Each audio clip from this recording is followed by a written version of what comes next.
कैमरे वाला टेस्ट है क्या? इसको हम अपनी मेडिकल टर्मिनोलॉजी में इंडोस्कोपी कहते हैं। इंडोस्कोपी बेसिकली होती ये है कि ये एक बारीक सा पेंसिल की तरह एक कैमरा होता है जो एक लूज पाइप में होता है। इसको हम अपनी आपके जो है वो नोज़ के ज़रिए आपकी खुराक की नाली में पहुंचाते हैं और ख़ुराक की नाली से ये कैमरे की मदद से नीचे जाके ये आपके मैदे के वाल को चेक करते हैं। फिर उसके बाद मैदे की अंदरूनी सारी जो कैफियत होती है उसमें देखते हैं कि मैदे के अंदर कोई ज़ख़म है, टिश्यू डैमेजिंग है या कोई उसके अंदर कोई इस तरह की ऐसी ब्लीडिंग है किसी जगह से या कोई इस तरह की स्वेलिंग इस कैटेगरी की हो रही है। तो फिर उस टेस्ट को देखने के लिए या आपके मैदे को आपके स्टोमिक का जो कैमरे वाला टेस्ट होता है बेसिकली उसको इंडोस्कोपी कहा जाता है। और इंडोस्कोपी जो टेस्ट है वो आपके मैदे के अंदर की कैफियत को देखने के लिए कि मैदे में कोई ज़ख़म है, सोजिश है या वहाँ पे कोई अल्सर है, कोई टिश्यू डैमेजिंग है या कोई उसमें ऐसा कोई मवाद जमा है कि जो आपको वॉमिट के साथ उसमें ब्लीडिंग हो रही है। तो ये वो ऐसी कैफियत होती है जिसके लिए हमें कैमरे वाला टेस्ट यानी इंडोस्कोपी टेस्ट करना पड़ता है। अब मरीज़ हमारे क्लिनिकल ट्रायल में जब हम किसी को रिकमेंड करते हैं कि आप अपना इंडोस्कोपी करवाएं तो मरीज़ ये कहता है कि डॉक्टर साहब मैंने नहीं करवाना, ये तो बड़ा ख़तरनाक होता है, मुझे तो मेरे लिए तो बड़े मसाइल हैं, मेरे फ़लाँ किसी ने करवाया था उसके लिए बड़ा मसला बना था। तो ये याद रखिए इंडोस्कोपी कोई भी इतना मुश्किल टेस्ट नहीं होता और ना ही कोई ये ऐसा टेस्ट होता है कि जिससे आपकी कोई जान जा सकती है या आपको आप देखें जब आपकी खुराक की नाली के अंदर से कैमरा गुजार के आपके मैदे का मुआयना करना होता है तो ऐसी कैफियत के कुछ प्रोटोकॉल्स होते हैं। जो आपका गैस्ट्रोएंटरोलॉजिस्ट होता है, माहिर अमराज मैदा जिगर का जो डॉक्टर होता है, वो आपको प्रॉपर गाइड करता है, इसकी एक प्रोटोकॉल्स बताता है कि आपने खाना जो है वो कब खाना है या कितने घंटे जो है वो आपने अपने मैदे को खाली रखना है, फिर आपने हमारे पास आना है। चूँकि फिर हमने अपने प्रोटोकॉल के तहत आपकी इंडोस्कोपी करनी है ताकि मैदे की अंदरूनी कैफियत को देखा जा सके। तो ये होता है कैमरे वाला टेस्ट जिसको लोग आम ज़ुबान में, एक लेमैन ज़ुबान में लोग ये समझते हैं कि हमारा ये कैमरे वाला टेस्ट करवाएं। बेसिकली वो इंडोस्कोपी होती है। अब इसके बाद जब हम ये देख लेते हैं कि आपके मैदे में ज़ख़म है, आंतड़ियों में कोई मसाइल है, अब सम टाइम में तो जैसे इंडोस्कोपी की तो मैदे की, लेकिन सम टाइम हम ये देखते हैं कि अगर आपकी मैदा तो प्रॉपर ठीक है लेकिन चूँकि इंटेस्टाइन के अंदर हमें लग रहा है कि कोई ज़ख़म है, अल्सर है या कोई आपको स्टूल के साथ ब्लीडिंग हो रही है या पेट में कोई मुसलसल दर्द रहता है या किसी भी तरह की कैफियत में आपकी बॉडी जो है वो स्वेलिंग फील करती है, सेंट्रल ओबेसिटी है, तो ऐसी कंडीशन में हम आपके रेक्टल रूट के ज़रिए जो कैमरा गुजार के एक टेस्ट करते हैं उसको बेसिकली कोलोनोस्कोपी कहते हैं। उस टेस्ट में आपकी आंतड़ियों के अंदर से ज़ख़म को देखा जाता है या हम ये देखते हैं कि आपकी आंतड़ियों में किसी जगह पे कोई डैमेजिंग है, ब्लीडिंग है या सोजिश है, ज़ख़म है या किसी भी तरह का कोई इशू है तो वो उस टेस्ट के ज़रिए जो कि हम कोलोनोस्कोपी जो आपके रेक्टल रूट यानी बड़े पेशाब वाले रास्ते से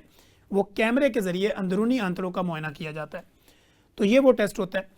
अब यहाँ पे लोग जब हमारे क्लिनिकल ट्रायल में रिपोर्ट होते हैं पेशेंट तो उनके पास इंडोस्कोपी की भी रिपोर्ट्स होती हैं, कोलोनोस्कोपी की भी होती हैं और उसके बावजूद वो कह रहे होते हैं कि डॉक्टर साहब मैंने ये सारे टेस्ट करवाए लेकिन मेरा मैदा ठीक नहीं है, मैं जब भी खाती हूँ खाना मेरे मुंह में वापस आता है या मैं जब भी खाती हूँ मुझे फौरी तौर पे स्टूल पास होना शुरू हो जाता है या मेरा जो पेट है वो हमेशा अनकम्फर्ट जोन में रहता है या मैं कोई भी चीज़ खाती हूँ या खाता हूँ तो मुझे फौरी तौर पे जो है या तो लूज़ मोशन लग जाते हैं या वॉमिट की कैफियत होती है, मेरे टेस्ट भी दोनों ठीक हैं। तो ऐसी सूरत हाल में हम पेशेंट जो कहते हैं कि आप अपनी लाइफ मॉडिफिकेशन करें, आप अपनी लाइफ मॉडिफिकेशन करें और डाइट हैबिट्स को चेंज करें कि जो आपकी खाने पीने की आदत हैं। अगर फॉर एग्ज़ाम्पल हम ये देखें कि एक बंदा या कोई बंदी अपने ऑफिस में बैठ के काम कर रही है, उसका ऑफिस वर्क है, लेकिन वो 8 से 10 कप अगर चाय का इस्तेमाल कर रही है या कर रहा है तो 8-10 कप चाय के अंदर अगर 2 टेबल स्पून हम शुगर का भी ऐड करें तो वो 20 to 40 जो स्पून्स हैं वो डेली बेसिस पे वो चीनी का इस्तेमाल कर रहे हैं। उससे उनकी बॉडी के अंदर इंसुलिन रेजिस्टेंस पैदा हो रही है और वो भी उनके गट के इशू को डैमेज करती है। इसी तरह अगर कुछ लोग ये कहते हैं कि मैं बग़ैर चीनी के चाय पीती हूँ या मैं बग़ैर चीनी के चाय पीता हूँ लेकिन क्वांटिटी उसकी काउंट नहीं है कि 8-10 कप आप डेली बेसिस पे ले रहे हैं, तो उसमें आपके पास निकोटीन है, कैफ़ीन है, ये सारी चीज़ें जो है वो आपके स्टोमिक और इंटेस्टाइन के अंदर प्रॉब्लम क्रिएट करती हैं। जैसे मैंने आपको कहा कि खाने के साथ या पराठा अगर आप सुबह खाते हैं तो पराठे के साथ साइंटिफिक बेस के ऊपर या किसी भी स्पेशलिटी में जाके ये कहाँ लिखा है कि पराठे के साथ आपने चाय लाजमी लेनी। पराठे के साथ चाय लेना ये आपकी डाइट हैबिट्स है, ये आपकी आदत है, ज़रूरत नहीं है। अगर आपने पराठा खा लिया तो आप 30 मिनट्स का गैप दें, उसके बाद आप चाय लें, कॉफ़ी लें, कोई भी चीज़ लें। किसी भी खाने के फ़ौरन या खाने के साथ किसी भी लिक्विड चीज़ का कंटिन्यू इस्तेमाल वो आपके डाइजेस्टिव सिस्टम को स्लो करता है। जब आपका डाइजेस्टिव सिस्टम स्लो होगा तो ऑटोमेटिकली डाइजेस्टिव सिस्टम का स्लो होना मोटापा है, वो आपको सेंट्रल ओबेसिटी काज करेगा। जब आपका पेट फूलेगा तो जैसे मैंने आपको कहा कि 35 किस्म की हार्मोनल एक्टिविटी होती है हमारे पेट के अंदर से, तो वो हार्मोन जिन्होंने एक नॉर्मल पोजीशन के अंदर काम करना था, लेकिन चूंकि सेंट्रल ओबेसिटी होगी, पेट ज़्यादा निकल गया, आंतड़ियाँ जो है वो उनका सिस्टम स्लो हो गया और आपका निज़ाम इंहज़ाम जो है वो प्रॉपर तरीके पे काम नहीं कर रहा, तो ऐसी कैफियत में आपकी बॉडी जो है वो इंसुलिन रेजिस्टेंट हो जाएगी। अब लोगों को हम अपने क्लिनिकल ट्रायल में या सोशल मीडिया के थ्रू हम लोगों को ये मैसेज हमेशा देते हैं कि अगर आपकी बॉडी ये साइन शो करे कि आपकी नेक जो है यानी आपकी गर्दन जो है ये इसमें ब्लैकिश होना शुरू हो जाए, या आपकी जिल्द जो है वो उसके कलर बदलना शुरू हो जाए, या आपको जो है वो आपकी बॉडी के ऊपर स्किन टाइट्स निकलना शुरू हो जाएं गैर ज़रूरी तौर के ऊपर, और आपकी बॉडी के पार्ट्स जो है वो बढ़ना शुरू हो जाएं, तो ये साइन आपकी बॉडी आपको दे रही है। या मीठे की क्रेविंग आपको बार बार आना शुरू हो जाए, या आपको ये लगे कि मैं जहाँ पे अपना हाथ रखती हूँ या रखता हूँ ये सुन्न हो जाता है, या मेरे हाथ पाँव जो है वहाँ पे मेरी फीलिंग्स कम होती जा रही है, तो ये वो बॉडी आपको साइन देती है कि आपकी बॉडी इंसुलिन रेजिस्टेंट है। अब आपने क्या करना होता है कि आपने अपनी डाइट के अंदर से जो चीज़ें गैर ज़रूरी तौर पे ले रहे हैं उसको 50% कट लगाना है।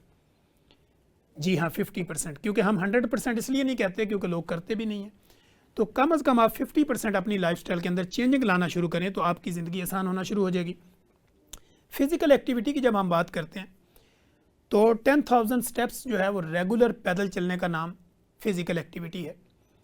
हमारे यहाँ जब कोई भी पेशेंट हमारे क्लिनिकल ट्रायल में रिपोर्ट होती है तो हम उसे कहते हैं कि आप वॉक करती हैं। वो कहती है डॉक्टर साहब मैं सारा दिन घर के कपड़े धोती हूँ, मैं तो घर के बड़े काम करती हूँ, सीढ़ियों में ऊपर नीचे जाती हूँ, मेरी तो यही वर्जिश हो जाती है। किसी भी चीज़ का प्रॉपर तरीके के ऊपर आपका मेंटली और फिज़िकली जब तक आप एक पेज पे ना हो तो इसको हम वॉक नहीं समझते। मेडिकली पॉइंट ऑफ व्यू से या साइंटिफिक बेस्ड के ऊपर अगर हम बात करें तो 45 मिनट कंटिन्यू पैदल चलने का नाम वॉक है, ना कि ये कि आप 5 मिनट यहाँ से चली यहाँ रुक गई, यहाँ पे आपने कपड़े की मशीन लगाई हुई है, यहाँ पे आपने ड्रायर रखा, वहाँ पे आप उसमें प्रेसिंग कर रही हैं और आप उसी जगह पे 2-2 मिनट के स्टे के साथ चलती फिरती हैं और आप ये समझती हैं कि ये मेरी वॉक है, तो ये वॉक नहीं है। या कुछ लोगों ने मेरी तरह ये वॉच पहनी होती है और इस वॉच के ऊपर जो स्टेप उनको नज़र आ रहे होते हैं वो समझते हैं कि मैंने 10,000 स्टेप पूरे कर लिए।